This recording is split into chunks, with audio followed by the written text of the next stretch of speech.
Parasitha, Krakleath.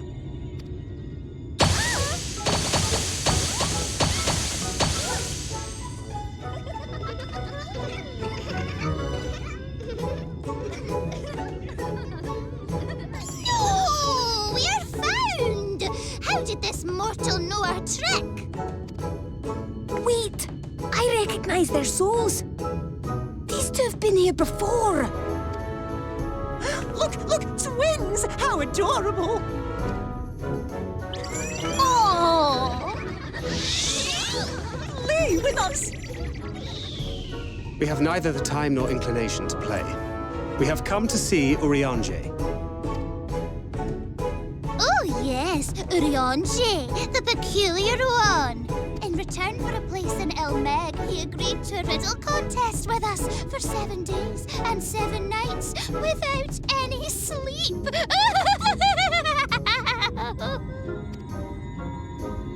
Oh, that was so much fun! We must do it again! I'm sure he'd be delighted. Now, if you'd be so kind as to lift your spell.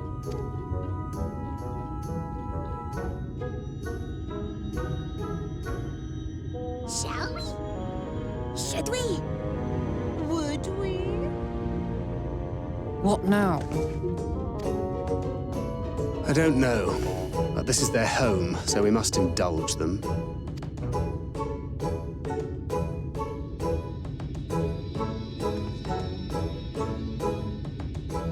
Right, we've made up our minds. We will lift our spell on one condition, that you first lend us a helping hand, or 2, or 3. Once you've helped solve all of our troubles, we'll let you see Urianger, Pixie's honor.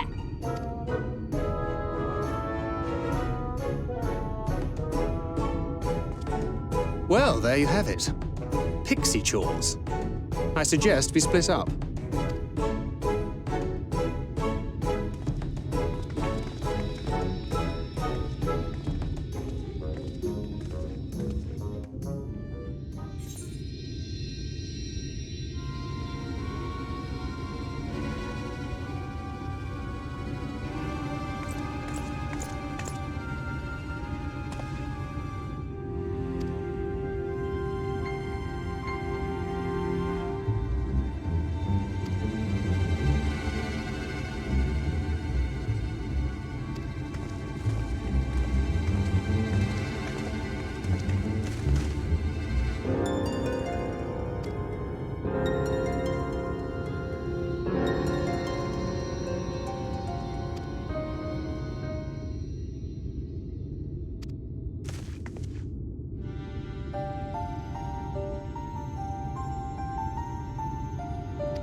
Late! I've been waiting for you to summon me ever since you came here. Waiting and waiting and waiting. But my sapling didn't so much as utter my name. Such a heartless thing she is. Cold and cruel and heartless!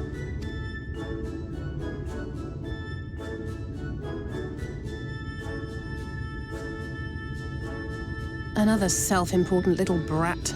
Just what we need. Reminds me of my childhood.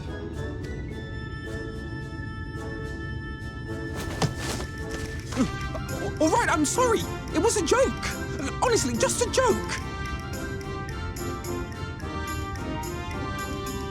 But just now you called for me so earnestly, so fervently. I couldn't possibly stay angry at you. Very well.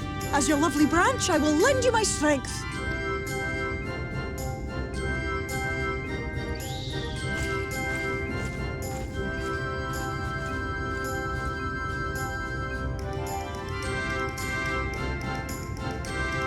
Well, well, well. If it isn't Theo the mould Theo. It's been too long. Not long enough for you to think of any new games, though, apparently. If I were you, I'd be bored of myself. Now let me make something clear. That mortal is mine. No matter what you do, she will never be yours. Never, never, ever! Oh, not even a bit. But what about the others? Surely we can keep them. No, no, no! You can't keep them either! They're for my amusement and mine alone! And if you lay so much as a finger on my sapling, I'll scatter the contents of her bag all over your precious village. There'll be cold, hard metal, furry, festering food, stinky, sweaty small clothes, and all manner of other terrible, unmentionable things. How would you like that,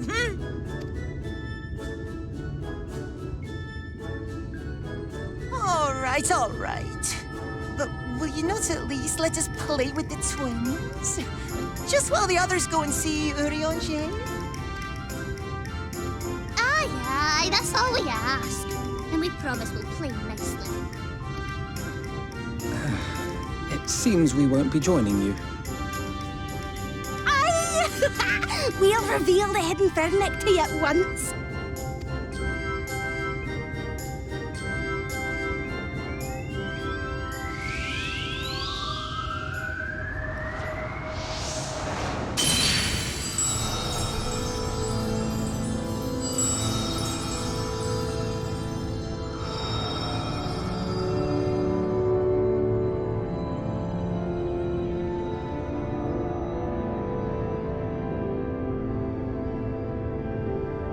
So this is the true Ilmeg.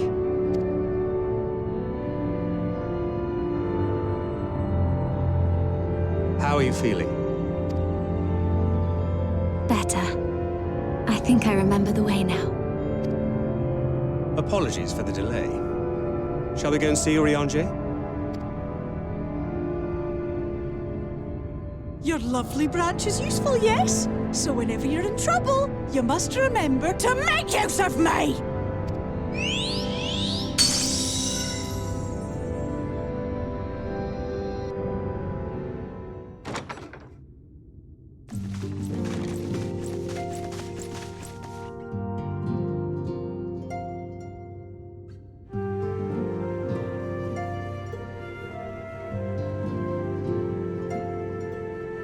Urianger, are you in? Unto a world weary of heroes, a hero wends her way.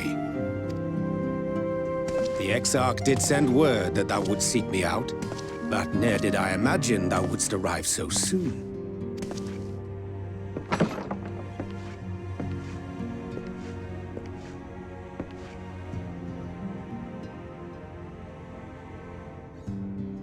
Full glad am I to see thee once more, my friend, and none the worse for thy travails.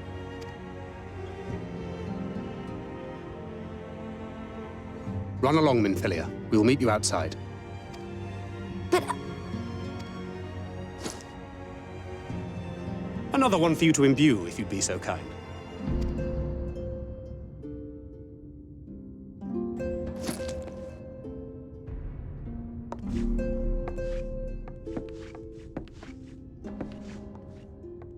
I take it thou hast met with our other comrades already?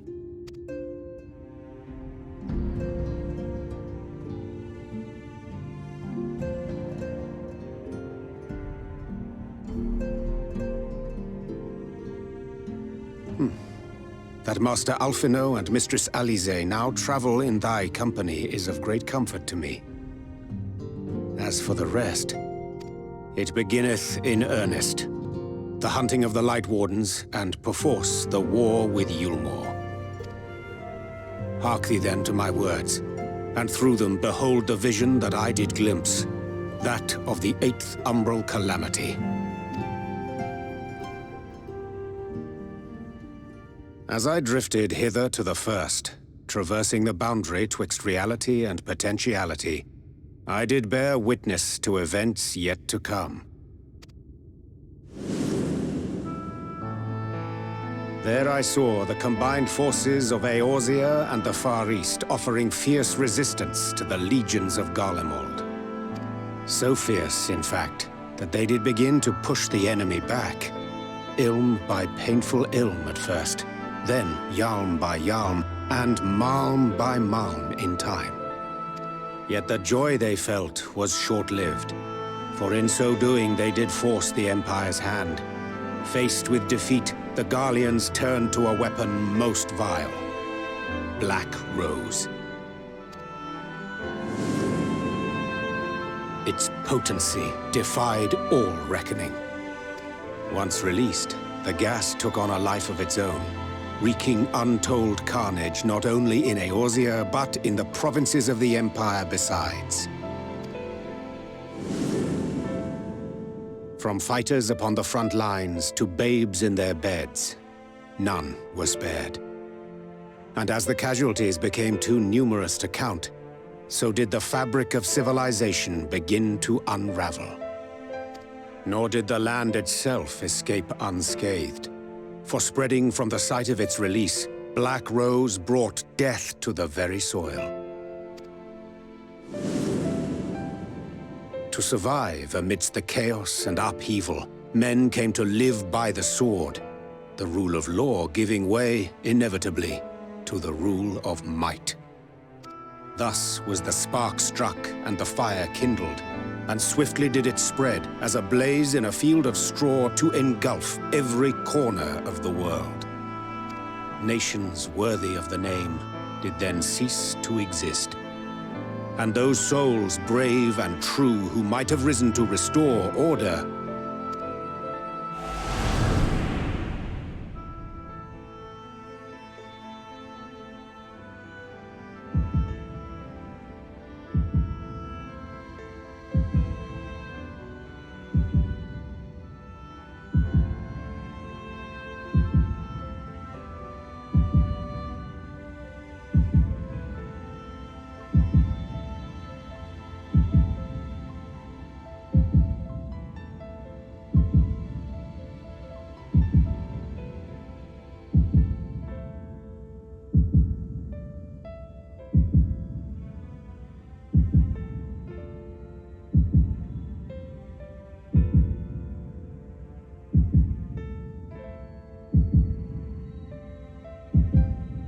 were no more.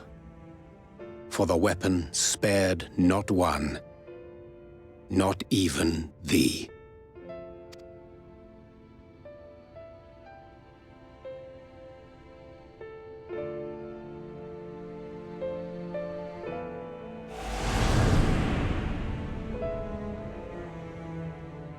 An endless age of war, begotten by the blight of Black Rose. Such is the legacy of the 8th Umbral Calamity which I did behold.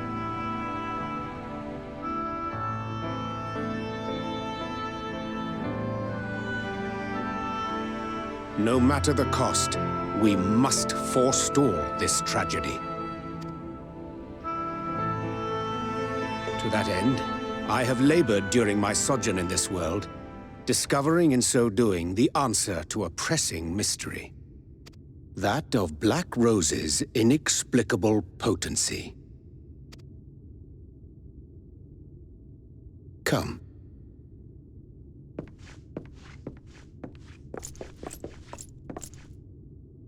Dost thou recognize yonder chart?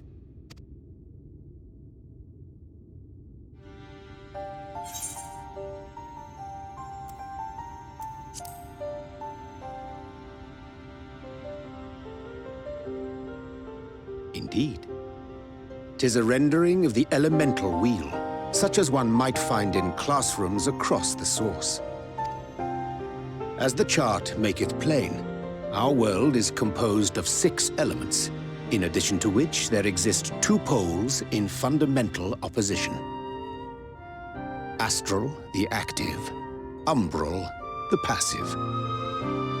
As a reflection of the source, the first naturally compriseth the selfsame forces. Yet, curiously, there is a notable divergence in their nomenclature. To be specific, the denizens of this world employ not the terms astral and umbral. Thus was I moved to inquire what names said forces had been assigned. A simple question which yielded a most unexpected answer. Upon demanding the name of the pole aligned with activity and growth, I was told that as life's myriad colors combine to produce black, the people of the first had called it darkness. At this, did my mind begin to race. Yet 'twas only when I asked what name had been given to the pole aligned with passivity that mine eyes were opened to the truth. Peace and tranquility being as purest white, unmarred by color, I was told it had been given the name of light. That's umbral light and astral darkness, yes? I'm no etherologist, but it strikes me that the nomenclature of the first is rooted in the generation of the 2 forces, while our own appears to focus on their effects. Which makes one wonder, have we had it backwards all this time? 'Tis indeed a compelling question, and one which beareth closer examination. Yet what knowledge we already possess sufficeth to explain the chain of events. The phenomenon of etheric thinning observed in the source is the consequence of light, the power of stasis, flowing in from the first to stifle the movement of ether within the land. And according to Master Alphino, Black Rose slayeth by halting the circulation of ether within living beings. Should such a weapon be unleashed even as the first were rejoined, replete as it is with light, we would have a disaster of untold proportions on our hands. A calamity. Well, at least we have a better grasp of what we're facing. Our objective, however, remains unchanged. We are to eliminate the Light Warden of Ilmeg. Speaking of which, were you able to ascertain its whereabouts? Aye. 'Tis all but certainly ensconced within Leargear, the castle which standeth in the midst of the lake. To enter said stronghold, we must needs turn to the pixies for aid. Fortunately, I have become quite adept at courting their cooperation. Henceforth shall I accompany you, and do all in my power to ensure that my vision doth not come to pass.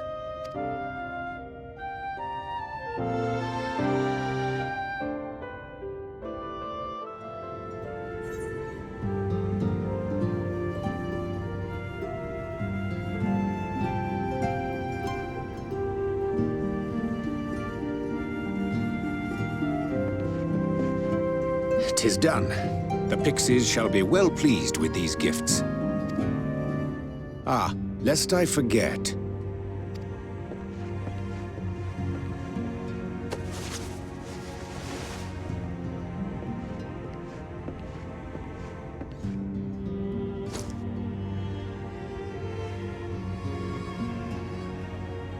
White auracite, newly forged for thy use. Our mission being to thwart a rejoining, we will most assuredly cross paths with those who crave the contrary, our eternal enemies. Thus did I choose to abide in this ether-rich land, the better to fashion a trap for the Ascian's essence.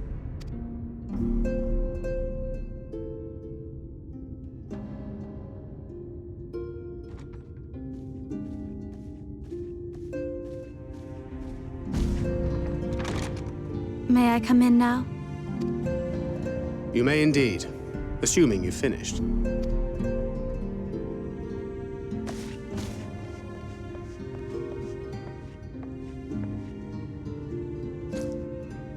I did as you asked.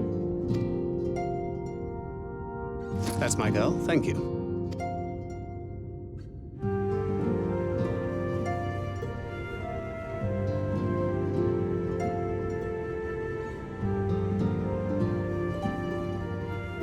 I should probably explain.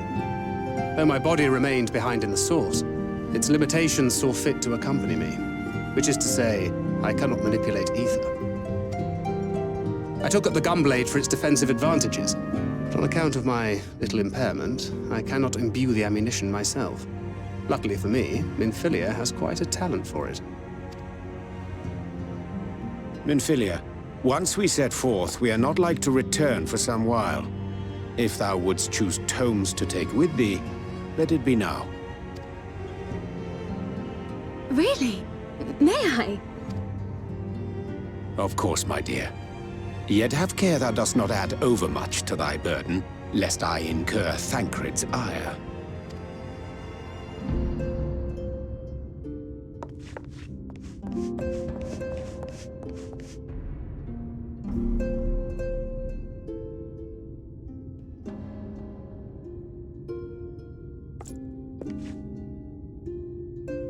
Hast thou spoken to her of thine encounter with the Minfilia of Eld?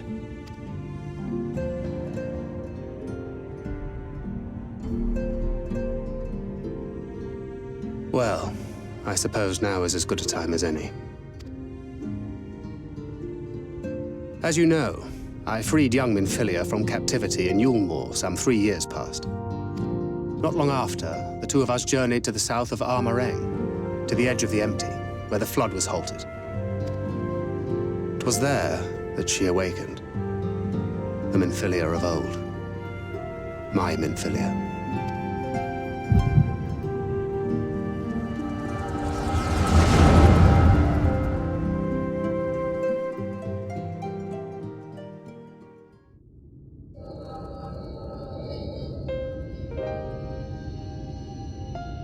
Tell me, what must I do to bring you back?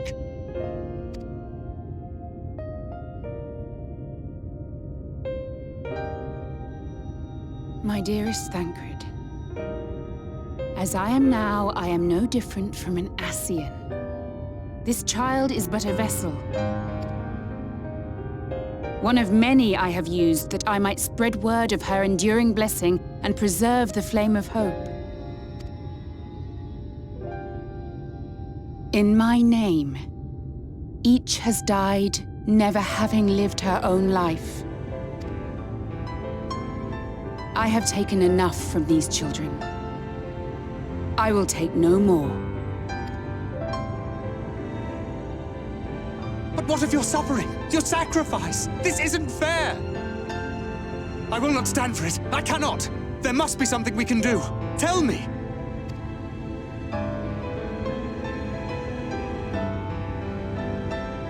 Should the day come when this child grows weary of fighting and wishes to cast it all aside, then shall I take up her burden. But should she wish instead to become the master of her own destiny, then shall I bequeath to her my all.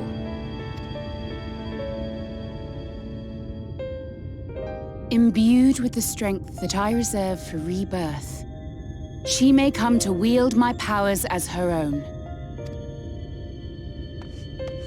And what of my wishes? What of Flamine's? What of all the people who love and care for you and want nothing more than to see you again?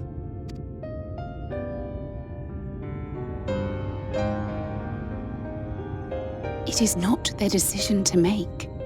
It is hers. This child's. This Minfilia's.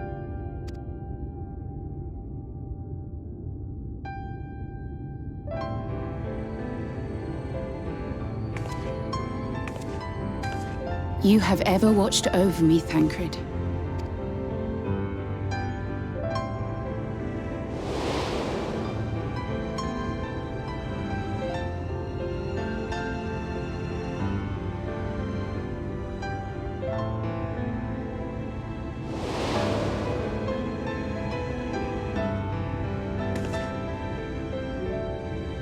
Now I ask that you do the same for her.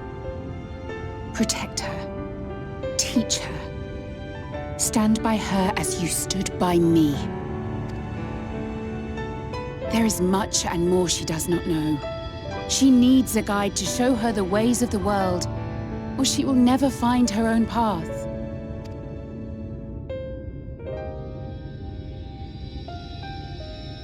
When the time comes, you will find me here. Until that day.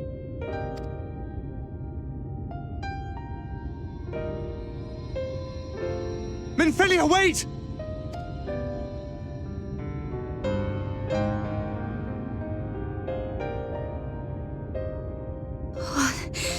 What happened?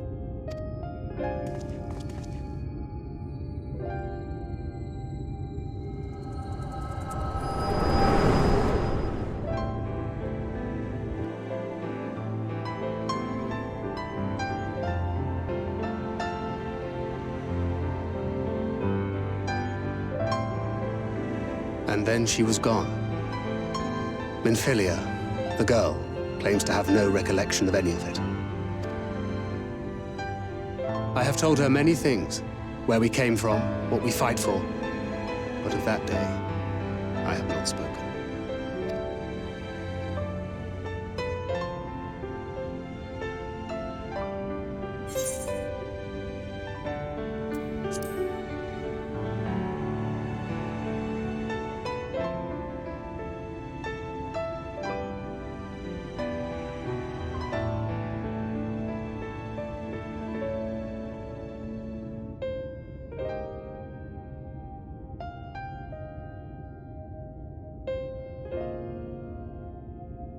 With the coming of another possessed of the blessing of light, the first hath begun to rise up in defiance of its fate.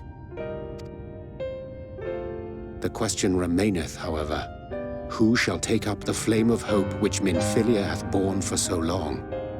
Whether we will it or no, the choice must soon be made.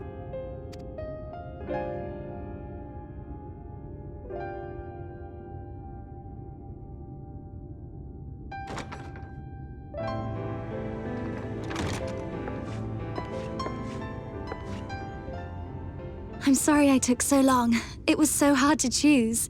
In the end, I settled on just the one. That is well. Now, if all is in order, let us set forth for Lida Loran.